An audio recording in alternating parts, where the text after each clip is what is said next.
नमस्कार दोस्तों, Lalbagh education academy में आपका सभी का स्वागत है। हम आज देखेंगे, हमने पिछली क्लास में ट्रांसफ़ार्मर के बारे में कुछ जानकारी उसमें जुटी थी कि ट्रांसफ़ार्मर किस प्रिंसिपल पे वर्क करता है, क्या उसका वर्क रहता है, कौन-कौन सी चीज़ें को चेंज करता है। जैसे हमने कहा था, मैंने बोला था कि फ्रीक्वेंसी को चेंज नहीं करता, फ्रीक्वेंसी कांस्टेंट होती है, पावर को चेंज नहीं करता है, सिर्फ वोल्टेज और करंट की वैल्यू को क्या होता है कि स्टेप अप और स्टेप डाउन करने का काम करता है, without change of frequency, without change of power. इन चीज़ों को बदलता नहीं है, सिर्फ वोल्टेज और करंट को स्टेप अप और स्टेप डाउन करता है। रिक्वायरमेंट के अकॉर्डिंग हम ट्रांसफार्मर को स्टेप डाउन और स्टेप अप कर लेते हैं। आज हम देखेंगे ट्रांसफार्मर के प्रकार। मेनली ट्रांसफार्मर के प्रकार तो बहुत सारे होते हैं, कंस्ट्रक्शन के बेस्ड होते हैं, फेज के बेस्ड होते हैं, ठीक है। लेकिन पावर ट्रांसफार्मर, डिस्ट्रीब्यूशन ट्रांसफार्मर, सारे ट्रांसफार्मर होते हैं, लेकिन हम जो मेनली ट्रांसफार्मर हमारे होते हैं, जो उसकी कोर होती है, ट्रांसफार्मर की जो कोर होती है, उस कोर को कैसे हम डिजाइन करते हैं, उसको आज देखेंगे हम।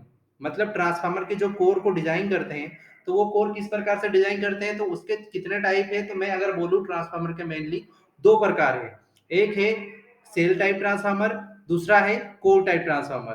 फर्स्ट कौन सा है? एक सेल टाइप ट्रांसफार्मर है, दूसरा क्या है? कोर टाइप ट्रांसफार्मर है। तो हम देखेंगे सेल टाइप ट्रांसफार्मर और कोर टाइप ट्रांसफार्मर में क्या क्या डिफरेंस है, ठीक है। तो shell type transformer and core type transformer को हम देखेंगे। तो जैसे मैं अगर बताऊं, यहाँ पर आपने देखा कि यहाँ पर कोर टाइप ट्रांसफार्मर है, यहाँ पर इधर सेल टाइप ट्रांसफार्मर है, ठीक है। तो कोर टाइप में आपको देखने को मिल रहा है कि वेंडिंग हम किधर से कर रहे हैं, यहाँ पर बाहर की साइड से कर रहे हैं, और वेंडिंग यहाँ पर अंदर की साइड से कर रहे हैं।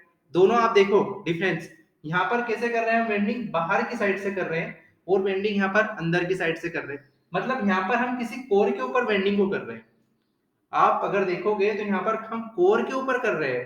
Core is surrounded by vending, surrounded by vending, मतलब यहाँ कोर के ऊपर आप वेंडिंग कर रहे हो, और यहाँ आप वेंडिंग देखो बीच वाले लिंब के ऊपर कर रहे हो।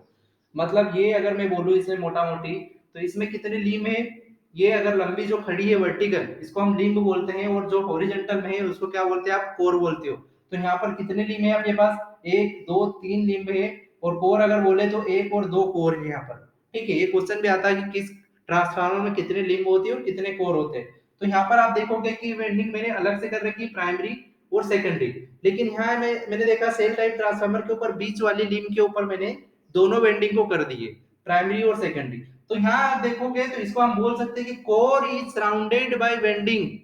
Core is surrounded by vending, मतलब कोर के ऊपर किसी वेंडिंग को आपने किया है, और यहाँ वेंडिंग आपके अंदर की साइड है, इनर साइड है।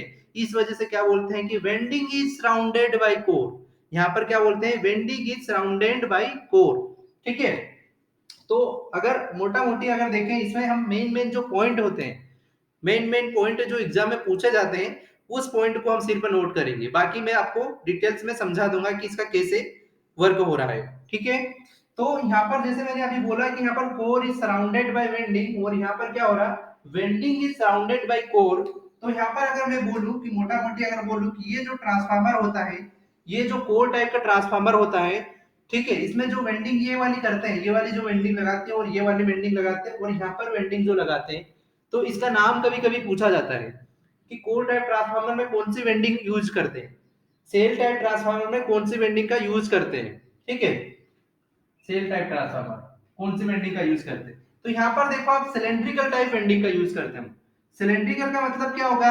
कोई कोर है, मैं एग्जांपल के लिए बता रहा हूँ, एक कोर है, आपने किसी वेंडिंग को इस प्रकार से, एक सिलेंडर, ये मान लो एक सिलेंडर है, सिलेंडर के ऊपर आपने कर दिया, मतलब इस प्रकार से कोई वेंडिंग को आपने कोई भी आयरन का टुकड़ा लिया उसके ऊपर कर दिया, तो ये कौन सी हो गई? कोर टाइप ट्रांसफार्मर, ठीक है। तो यहाँ पर जो वेंडिंग का यूज करते हैं वो वेंडिंग कौन सी करते हैं हम?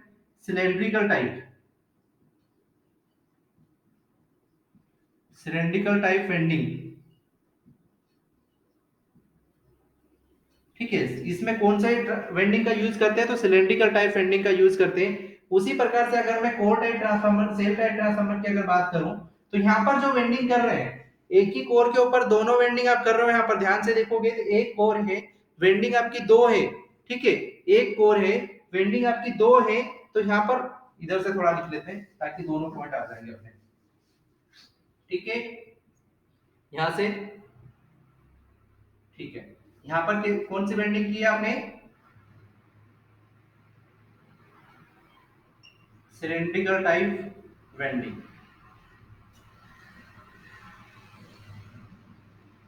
ठीक है। और हमारे पास सेल टाइप ट्रांसफार्मर की अगर बात करें तो सेल टाइप ट्रांसफार्मर में कौन सी वेंडिंग का यूज कर रहे हैं हम? Sandwich type vending. यहाँ पर जो नाम आ रहा है सैंडविच, आपने कभी सैंडविच खाया है? आपने कभी सैंडविच खाया है? सैंडविच खाया है कभी? नहीं खाया हो तो देख लो। सैंडविच, सैंडविच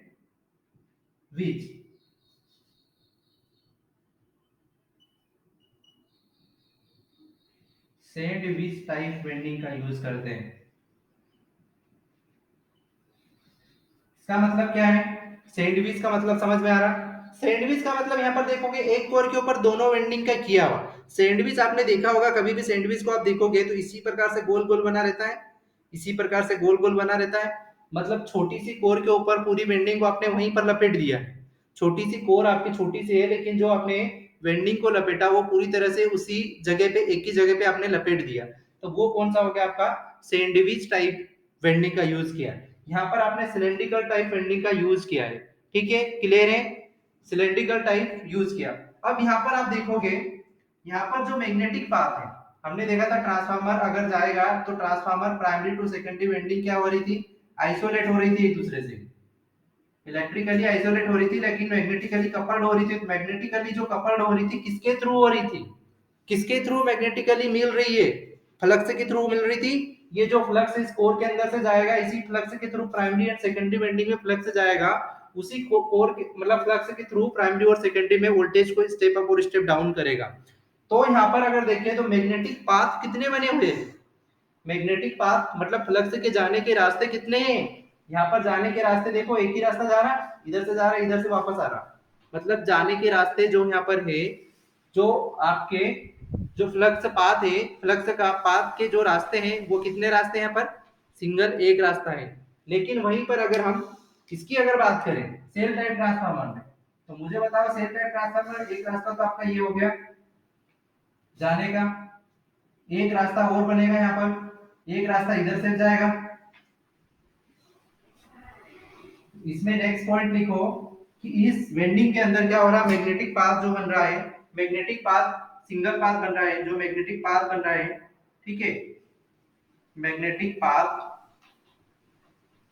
वन पाथ बन रहा है इसमें, one path magnetic path one, या फिर इसमें वन वन मैग्नेटिक पाथ कर दो,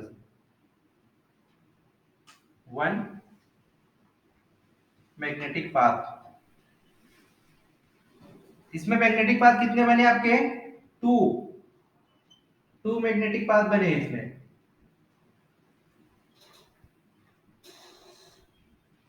टू मैग्नेटिक पाथ, इसके अंदर magnetic path single magnetic path है, इसमें डबल वेंडिंग मैग्नेटिक पाथ है। इस वजह से इस सर्किट को हम क्या बोलते हैं? Series magnetic circuit. एक पॉइंट ये इंपॉर्टेंट लिख लेना भाई, ये एग्जाम में आता है कि कोर टाइप ट्रांसफार्मर को कौन सा ट्रांसफार्मर बोलते हैं? तो इसको को बोलते हैं series magnetic path, magnetic path या मैग्नेटिक सर्किट। ये magnetic circuit, series magnetic circuit इस कोर टाइप ट्रांसफार्मर को हम बोलते हैं। क्योंकि इसके अंदर मैग्नेटिक पाथ जो है एक ही मैग्नेटिक पाथ है। और हमने सीरीज सर्किट में पढ़ा था कि एक वायर के अंदर जब करंट जा रहा है तो वो करंट कैसा हो रहा था? एक ही सर्किट अगर बना रहा तो वो सीरीज मैग्नेटिक पाथ बनाता है, सीरीज सर्किट बनाता है। लेकिन यहाँ पर आप देखोगे एक मैग्नेटिक पाथ यहाँ से जा रहा है, एक मैग्नेटिक पाथ यहाँ से जा रहा, मतलब दो मैग्नेटिक पाथ बन गए। इसका मतलब क्या होगा? ये जो आपका मैग्नेटिक पाथ बना है ये पैरेलल मैग्नेटिक पाथ होने के कारण इसको क्या बोलते हैं? Parallel magnetic circuit. इसको बोलते हैं पैरेलल मैग्नेटिक सर्किट, मैग्नेटिक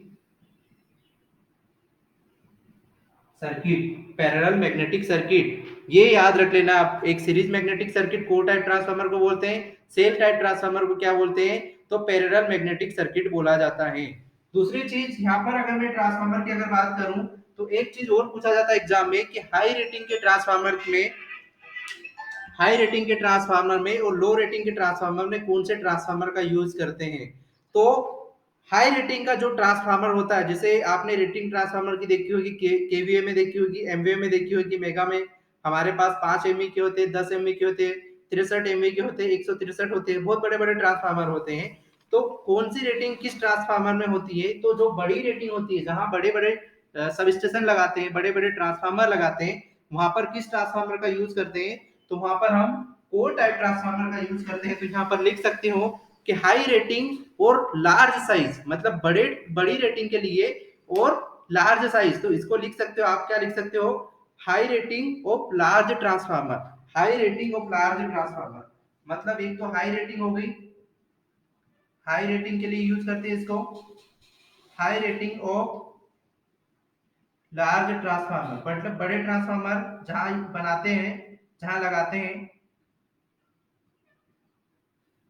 बड़े ट्रांसफार्मर जिस सब स्टेशन पे लगाते हैं, तो वहां पर कौन सा ट्रांसफार्मर का यूज करते हैं, तो हम कोर टाइप ट्रांसफार्मर का यूज करते हैं, क्योंकि हाई रेटिंग का होता है, लार्ज साइज का ट्रांसफार्मर होता है। और ये कौन सी रेटिंग का होता है, ये होता है small rating, low rating, low rating and small size.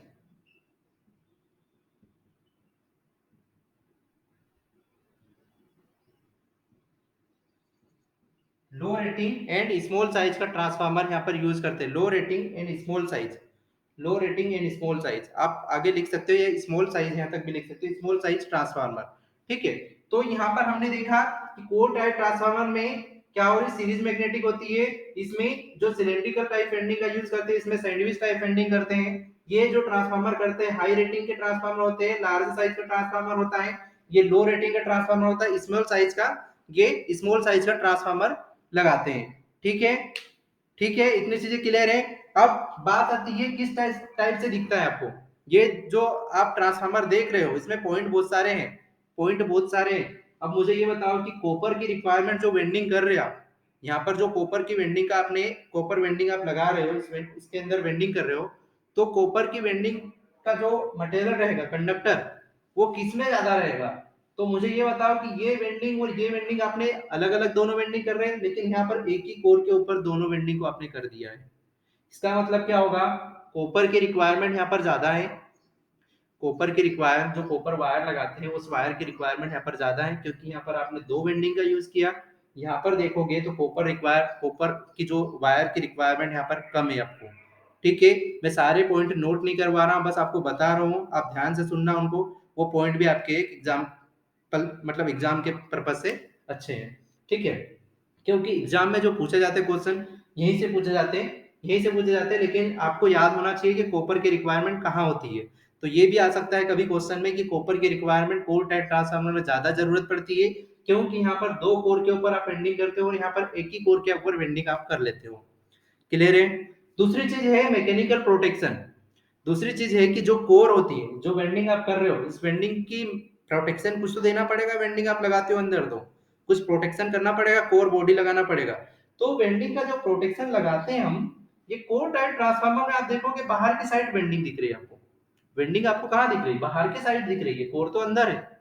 तो यहाँ पर मैकेनिकल प्रोटेक्शन कम है, मैकेनिकल प्रोटेक्शन कम हो रहा है, लेकिन यहाँ पर देखो ये बाहर कोर लगी है आसपास, पूरी बाउंड्री कर रखी है इसने, तो मैकेनिकल प्रोटेक्शन इसकी ज्यादा है, मैकेनिकल प्रोटेक्शन इसकी ज्यादा है, इसकी मैकेनिकल प्रोटेक्शन कम है, इस वजह से पावर लॉसेस इसके अंदर ज्यादा होती है, इसके अंदर पावर लॉसेस कम होती है।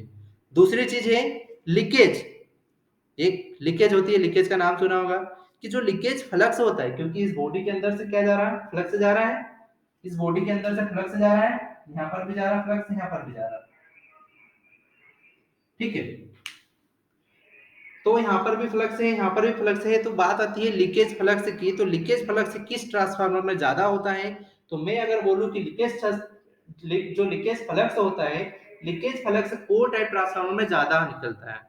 लीकेज का मतलब क्या होगा, जो वो ऐसा फ्लक्स जो हमारे यूजफुल नहीं है, ऐसा जो फ्लक्स हमारे यूजफुल नहीं है, मतलब वो वेस्ट जा रहा, खराब जा रहा, जैसे मान ले एग्जांपल के लिए कि पानी, किसी पाइप के अंदर से पानी जा रहा है और पानी, उस पाइप को हमने जॉइंट किया, उस जॉइंट से पानी जो निकल रहा है, हमारा पानी हमको ले जाना कहीं दूरी पे, लेकिन उस बीच में हमने पाइप पाइप किया है, पाइप में से पानी जो निकल रहा है, किसी किसी कोई कोई डिस्टेंस से पाइप थोड़ा सा फूटा हुआ है, वहां से पानी निकल रहा है, उसका मतलब क्या हो, पानी लीकेज हो रहा है, वो पानी हमारा काम का है क्या, वहां तक जाएगा क्या, नहीं जाएगा। इसका मतलब क्या है कि वो लीकेज है, लीकेज पानी है।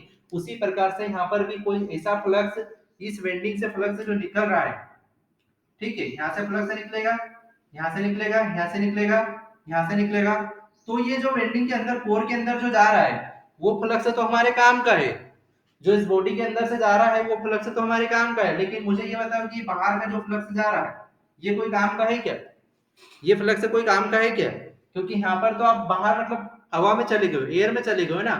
इसका मतलब क्या होगा, ये वेस्ट फ्लक्स है, ये वेस्ट फ्लक्स है, मतलब ये लीकेज फ्लक्स है, ये फ्लक्स आपके काम का नहीं है। लेकिन यहाँ पर देखो, यहाँ पर अगर ये फ्लक्स जो निकलेगा, ये फ्लक्स निकलेगा, ये फ्लक्स निकलेगा, ये फ्लक्स निकलेगा, ये फ्लक्स निकलेगा, तो ये फ्लक्स जो निकल रहा है, आप देखो कि बाहर की साइड से भी आपकी कोर दिख रही है, इधर भी कोर है, इधर भी कोर है। अगर यहाँ से निकलेगा तो इधर हो जाएंगे लिंक, यहाँ से निकलेंगे तो इधर हो जाएंगे आपके लिंक, फ्लक्स जुड़ जाएंगे। इसका मतलब क्या होगा कि इसके अंदर जो लीकेज फ्लक्स होते हैं वो लीकेज फ्लक्स कम होता है, इसलिए इसकी इफिशियंसी ज्यादा होती है। इफिशियंसी का मतलब क्या होता है, आउटपुट अपॉन इनपुट, आपने इनपुट में कितना दिया और आउटपुट में कितना आपको मिला और बीच में कितना लॉसेस हुआ है, उसको वहां से एफिशिएंसी निकालते हैं। हम देखेंगे इसको, एफिशिएंसी को भी देखेंगे। बट इसकी एफिशिएंसी क्या होती है कि ज्यादा होती है, इसमें लॉसेस कम हो रही है क्योंकि इसका लीकेज फ्लक्स कम हो रहा है। यहाँ पर आप देखोगे इसमें लीकेज फ्लक्स ज्यादा हो रही है क्योंकि आपकी वेंडिंग क्या हो रही है कि बाहर की साइड से वेंडिंग यहाँ पर अंदर की साइड से, इस वजह से यहाँ पर लीकेज कम हो रहा है और यहाँ पर लीकेज क्या हो रहा है, ज्यादा हो रहा है। क्लियर है इतना? ठीक है। मैकेनिकल प्रोटेक्शन इसमें ज्यादा हो रहा है, इसमें मैकेनिकल प्रोटेक्शन कम हो रहा है क्योंकि वेंडिंग बाहर की साइड से है। ठीक है। अब ये, अब शेप इसका देखो कि इसका दिखने का शेप जो होता है वो दिखाई देता है, कैसे कैसे दिखाई दे रहा है इसका शेप, इसका शेप एल टाइप दिखाई दे रहा। ठीक है, एल टाइप दिखाई दे रहा, यू टाइप दिखाई दे रहा, और कैसा दिखाई दे रहा, कैसी बनावट है इसकी, ये देखो। अगर मैं ऐसे अगर कर दूं हाथ तो ये कैसा दिखेगा आपको, एल दिखेगा। ऐसे ऐसे अगर कर लूंगा, ऐसे ऊपर से छुपा लूंगा तो कैसे दिखेगा, यू टाइप दिखेगा। यहाँ पर आप देखोगे, यहाँ पर आप देखोगे अगर मैं ऐसे कर लूं, इसको ऐसे कर लूं तो ये कैसे दिख रहा है, ऊपर से मेरे को ई टाइप का दिख रहा है, ई टाइप का दिख रहा है। अगर मैं इसको ऐसे कर लूंगा, ऐसे कर लूं मैं, तो ये कैसा मेरे को दिख रहा है, टी टाइप से दिख रहा है, टी टाइप से दिख रहा है। और कैसे बना सकते हैं, और यू टाइप से भी दिख जाएगा। तो इसको बोल सकते हैं कि ई टाइप का ट्रांसफार्मर, टी टाइप का ट्रांसफार्मर, यू टाइप का ट्रांसफार्मर, आई भी बनता है, आई टाइप का ट्रांसफार्मर। इस प्रकार से हम बोल सकते हैं इसको, ये ट्रांसफार्मर का टाइप है, ये ट्रांसफार्मर यू टाइप और एल टाइप का ट्रांसफार्मर होता है अपना। ठीक है, क्लियर है इतना? इतना क्लियर है ट्रांसफार्मर में। अब दूसरी चीज होती है कि रिपेयर करना। कभी हमको ट्रांसफार्मर कोई खराब हो जाता है तो रिपेयर करना पड़ेगा कोई ट्रांसफार्मर को। तो रिपेयर करने में किस में, कौन से ट्रांसफार्मर में ज्यादा समय लगता है, किस ट्रांसफार्मर को हम इजीली तरीके से रिपेयर कर सकते हैं और वापस लगा सकते हैं जल्दी। तो हम अगर यहाँ पर मैं बोलूँ तो यहाँ पर वेंडिंग, मुझे क्योंकि हमको रिप्लेस क्या करना है, वेंडिंग करना है। वेंडिंग अगर जल जाती है तो वेंडिंग को रिप्लेस करना है। तो वेंडिंग आप नेक्स्ट पॉइंट एक लिख लो कि इजी टू रिपेयर, मतलब इसको क्या होता है, इजी रिपेयर। ये रिपेयर करना इजी होता है क्योंकि इसकी वेंडिंग क्या होती है कि बाहर की साइड से है, तो वेंडिंग बाहर की साइड से होने के कारण क्या करते हैं कि इसको इजी रिपेयर कर सकते हैं। इसमें वेंडिंग आपकी अंदर की साइड से, अंदर वाली कोर के ऊपर है, इस वजह से इसको रिपेयर करना डिफिकल्ट है, डिफिकल्ट रिपेयर करना होता है, डिफिकल्ट होता है, लिख लेना डिफिकल्ट, डिफिकल्ट रिपेयर। ठीक है, डिफिकल्ट है रिपेयर करना, इसको डिफिकल्ट है, लेकिन इसको इजी तरीके से हम रिपेयर कर सकते हैं। अब दूसरी चीज और क्या आती है, जैसे हमने क्या लिखा, सैंडविच टाइप होता है, सैंडविच होता है, वन मैग्नेटिक पाथ होता है, इसमें टू मैग्नेटिक पाथ होता है, इसमें लिम्ब, इसमें कोर और लिम्ब कितनी है, कितने लिम्ब है। तो जो आपकी वर्टिकल रहती है, ये खड़ी लाइन रहती है, इसको हम बोलते हैं कि लिम्ब, और जो आड़ी रहती है आपकी, इसको वर्टिकल में, हॉरिजॉन्टल में रहते हैं, इसको बोलते हैं हम कोर। तो इस ट्रांसफार्मर के अंदर दो लिम्ब है आपकी, एक लिम्ब ये हो गई, एक लिम्ब ये हो गई। ठीक है, मैं लिम्ब बोल रहा हूँ, लिम्ब, ये लिम्ब हो गई। ठीक है, ये क्या हो गया आपकी, कोर हो गई, एक कोर ये हो गया आपकी। यहाँ पर अगर देखोगे तो यहाँ पर कितनी लिम्ब हो गए, लिम्ब हो जाएगी, ये लिम्ब हो गई, एक ये लिम्ब हो गई, और एक ये लिम्ब हो गई। और उसी प्रकार से अगर कोर की बात करें तो यहाँ पर एक कोर ये हो गई, एक कोर ये हो गई। तो ये क्वेश्चन कभी आता है एग्जाम में कि यहाँ पर कोर टाइप ट्रांसफार्मर में कितने लिम्ब और कितने कोर का यूज करते हैं, तो दो लिम्ब है, दो कोर है। यहाँ पर तीन लिम्ब है, एक दो तीन लिम्ब है, दो कोर है, दो कोर का यूज करते हैं, बस इतना याद रख लेना। इसको बोलते हैं सैंडविच टाइप एंडिंग का यूज करते हैं, इसमें सिलेंड्रिकल का यूज करते हैं, इसमें मैग्नेटिक, वन मैग्नेटिक पाथ, उसमें टू मैग्नेटिक पाथ होते हैं। इसमें सीरीज मैग्नेटिक सर्किट बोलते हैं। इंपॉर्टेंट क्वेश्चन, सबसे इंपॉर्टेंट अगर बोले, सीरीज मैग्नेटिक सर्किट होता है, ये पैरेलल मैग्नेटिक सर्किट होता है। दूसरी चीज, ये high rating of large transformer होता है, लो रेटिंग ऑफ स्मॉल ट्रांसफार्मर होते हैं। इसको रिपेयर करना इजी होता है, इसको रिपेयर करना डिफिकल्ट होता है, क्योंकि इसकी वेंडिंग क्या होती है कि अंदर की साइड से लगाते हैं। ठीक है, तो ये जो मेन मेन पॉइंट है, ये जो मेन मेन पॉइंट है मैंने आपको लिखवाया मेन मेन पॉइंट, तो इन मेन मेन पॉइंट को आप नोट कर लेना इनको, क्योंकि यहीं से एग्जाम में पूछा जाता है। ठीक है, यहीं से एग्जाम में पूछा जाता है कि एक पॉइंट और आप नोट करना चाहें तो नोट कर सकते हो कि जो low voltage vending, vending high voltage और लो वोल्टेज होता है, तो लो वोल्टेज वेंडिंग कौन सी साइड से रखा जाती है। मतलब यहाँ पर अगर लोग लूप की सेल टाइप और कोर टाइप में, तो एक हाई वोल्टेज और एक लो वोल्टेज वेंडिंग होती है। तो हाई वोल्टेज वेंडिंग को हम कोर के साइड में लगाते हैं, अंदर की साइड से लगाते हैं या बाहर की साइड से लगाते हैं। तो यहाँ पर अगर देखेंगे तो यहाँ पर जो हम लगाते हैं, जो हाई वोल्टेज वेंडिंग होती है, high voltage vending, high voltage vending outer side लगाते हैं। ये इंपॉर्टेंट पॉइंट है, आउटर साइड, ये इंपॉर्टेंट क्वेश्चन है, आउटर साइड। ठीक है, एक मिनट,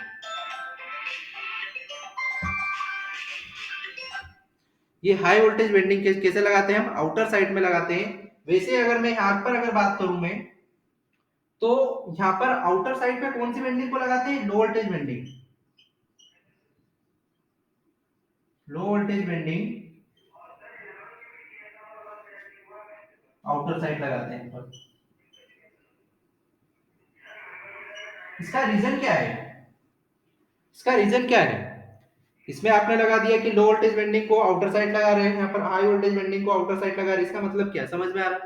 इसका मतलब ये है कि हम ट्रांसफार्मर को कैसे यूज करते हैं, या तो स्टेप अप या स्टेप डाउन। मतलब एक साइड वोल्टेज ज्यादा है, एक साइड आपका वोल्टेज यहाँ पर कम है। तो अगर मान लो आप स्टेप अप लगा रहे हो, स्टेप स्टेप अप ट्रांसफार्मर लगा रहे हो, तो जो हाई वोल्टेज वेंडिंग रहेगी, हाई वोल्टेज साइड का वोल्टेज रहेगा स्टेप अप, मतलब लो वोल्टेज से हाई की ओर जा रहे हो, कम से ज्यादा की ओर जा रहे हो। तो जो हाई वोल्टेज वाला वेंडिंग रहेगा, हाई वोल्टेज की जो वेंडिंग रहेगी, वो वेंडिंग कैसे लगाएंगे, आउटर साइड में लगाएंगे। क्योंकि अगर हमने इनर साइड मतलब अंदर की साइड हाई वोल्टेज वेंडिंग को लगा दी, तो यहाँ पर हमको इंसुलेशन की ज्यादा जरूरत पड़ेगी, इंसुलेशन की ज्यादा जरूरत पड़ेगी, मतलब हमको इंसुलेट ज्यादा करना पड़ेगा, क्योंकि यहाँ पर स्पार्क होगा, यहाँ पर वोल्टेज ज्यादा रहेगा, तो इंसुलेशन की ज्यादा जरूरत पड़ेगी। इस वजह से हाई वोल्टेज वेंडिंग को हम बाहर की साइड लगा देते हैं, और अंदर की साइड जहां ऑयल रहता है वहां पर लो वोल्टेज वेंडिंग को लगा देते हैं। इस वजह से हमको क्या होता है कि इंसुलेशन की जरूरत कम पड़ती है। और यहाँ पर आप देखोगे कि यहाँ पर कोर बाहर की साइड से, यहाँ पर आप देखो कोर बाहर है, ये कोर बाहर है, वेंडिंग अंदर है। इस वजह से हाई वोल्टेज वेंडिंग को आपने अंदर की साइड कर लिया, ताकि क्योंकि हमको कोर के पास में क्या, कोर के पास में कौन सी वेंडिंग लगानी पड़ेगी, यहाँ पर लो वोल्टेज वेंडिंग ही लगानी पड़ेगी कोर के पास में, कोर के पास में लो वोल्टेज वेंडिंग ही लगानी पड़ेगी। तो यहाँ कोर किधर की साइड से, बाहर की साइड से कोर है आपकी, ये देखो कोर बाहर की साइड से। तो कोर बाहर की साइड से होने के कारण क्या होगा कि यहाँ पर हम लो वोल्टेज वेंडिंग को बाहर की साइड लगाएंगे, ताकि हमको इंसुलेशन की कम जरूरत पड़ेगी यहाँ पर। और यहाँ पर कोर, कोर बाहर मतलब वेंडिंग तो बाहर हो गई ना, फ्री हो गई, तो हाई वोल्टेज वेंडिंग को आउटर साइड में लगाते हैं, ताकि लो वोल्टेज वेंडिंग आपकी कोर के साइड में रहेगी, तो इंसुलेशन की जरूरत यहाँ पर कम रहेगी। लेकिन यहाँ पर देखो कि कोर आपकी बाहर की साइड है, तो बाहर हमको कैसी वेंडिंग की जरूरत है, लो वोल्टेज, क्योंकि लो वोल्टेज रहेगा तो इंसुलेशन की जरूरत हमको कम पड़ेगी। इस वजह से बोल सकते हैं कि लो वोल्टेज साइड यहाँ पर आउटर साइड में रहती है, यहाँ पर high voltage vending outer side में रहती है। क्लियर है इतना, क्लियर है इतना, इतने चीजें आप कोर टाइप और सेल टाइप ट्रांसफार्मर में याद रख लो। बाकी हम नेक्स्ट क्लास में पावर ट्रांसफार्मर और डिस्ट्रीब्यूशन ट्रांसफार्मर करेंगे। उसके बाद जो ट्रांसफार्मर के पार्ट्स हैं, जो ट्रांसफार्मर में कौन कौन से पार्ट्स यूज हो रहे हैं, धीरे धीरे हम नेक्स्ट एक एक वीडियो बनाएंगे और आगे चलेंगे। ठीक है, क्लियर करेंगे। थैंक यू, धन्यवाद।